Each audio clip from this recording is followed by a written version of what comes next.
Hey gang, it's the average guy here with a big guy review of the Champion dual fuel 4750 watt backup generator.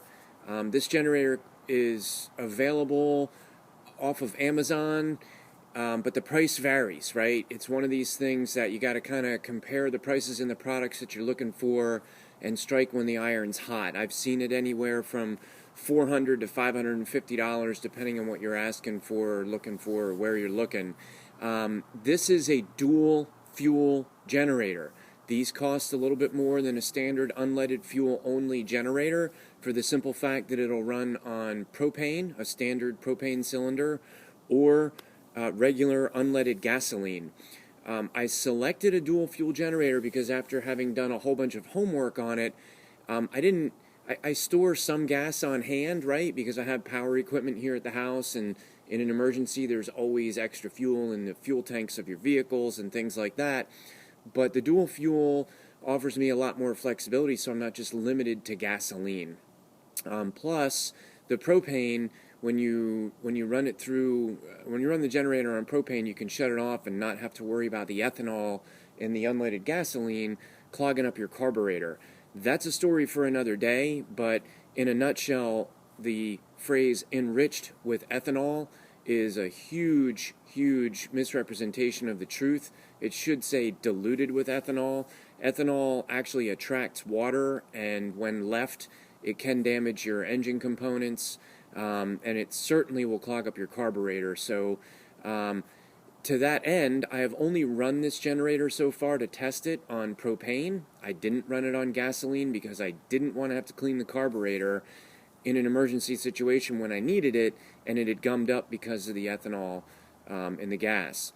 So, really a cool generator. I did hook a standard propane canister up to it, and it started right off. You can see from the front that it has an electric start and an onboard battery that it does recharge while it runs.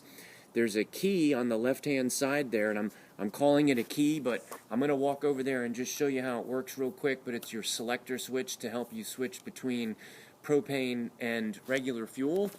So if you notice right now, it's set up in one direction, the gas direction, and there's a fuel cock there that you can open and close.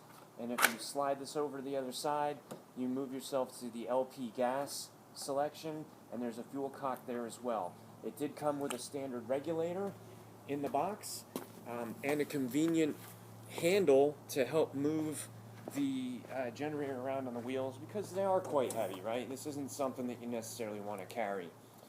Some other cool features about it are that it's got a nice gauge here to tell you how much it's putting out in wattage.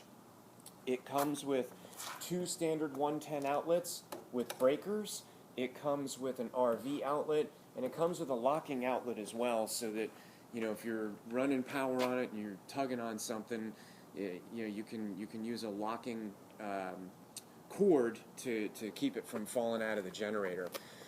So after doing a whole bunch of research and trying to decide between a whole bunch of different models, I went with 4750 watts.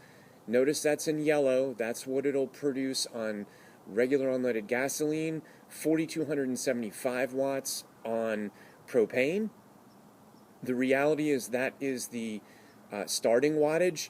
The actual wattage is 3800 on gasoline and 3420 on propane. Guys, do the math, right? If you're going to buy one of these, you need to kind of have an idea of how much stuff you want to be able to power. This is strictly an emergency device for me, and by emergency I mean I really need it to be able to run a refrigerator here at the house and a handful of other appliances.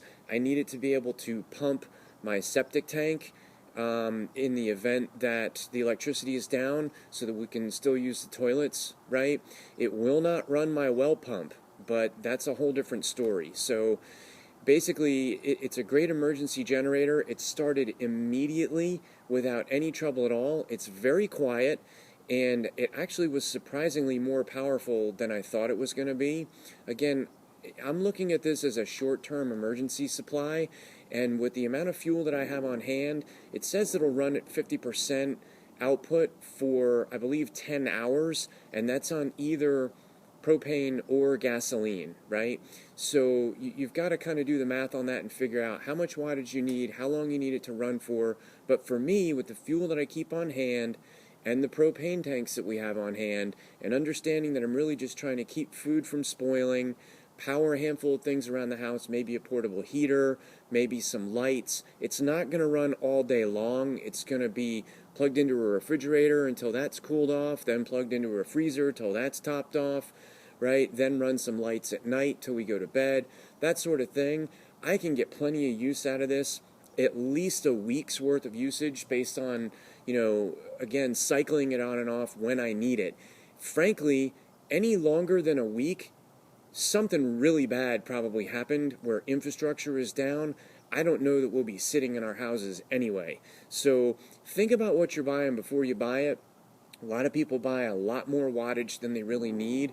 They buy enough wattage to basically run their house, during an emergency time. But you have to kind of consider that it is an emergency, and what are the things that you're going to need to do in an emergency to sustain yourselves until the infrastructure comes back online. And again, if infrastructure is down for longer than a week, there's been a massive problem, and I would suggest to the viewing audience that with a problem of that magnitude, how many refrigerators and lights you can run in your house is going to be the least of your worries. So again, really great product. I'm really pleased with it so far. It's kind of just sitting on standby waiting to be needed. I'll probably start it every now and then just to make sure it's running fine and everything's going well. Very pleased. I purchased it off Amazon. It arrived in an undamaged box, very well packaged. You can see the thing is really in perfect condition. There was little to no damage. You put the wheels on it, you put the handle on it, you hook the battery up to it, and put some crankcase oil in it, hook your fuel supply up, and it's ready to rock and roll. So we give this thing a really high marks for what it is. I'm very pleased with it so far. I hope to never have an emergency that I have to give a follow-up review on how well it did. But do your research, check out some different products. This is one I would recommend if you're looking for something just to carry you through for a couple of days in the event that there's been a big storm or some kind of small end catastrophe that leaves you without power, and you just want to have the essentials of life to keep you going. So that's the review on the product. I know I went a little bit long on this one. As always, gang, feel free to comment, leave us questions, concerns, criticisms. We love your feedback, and thanks for watching. We'll see you on the next review.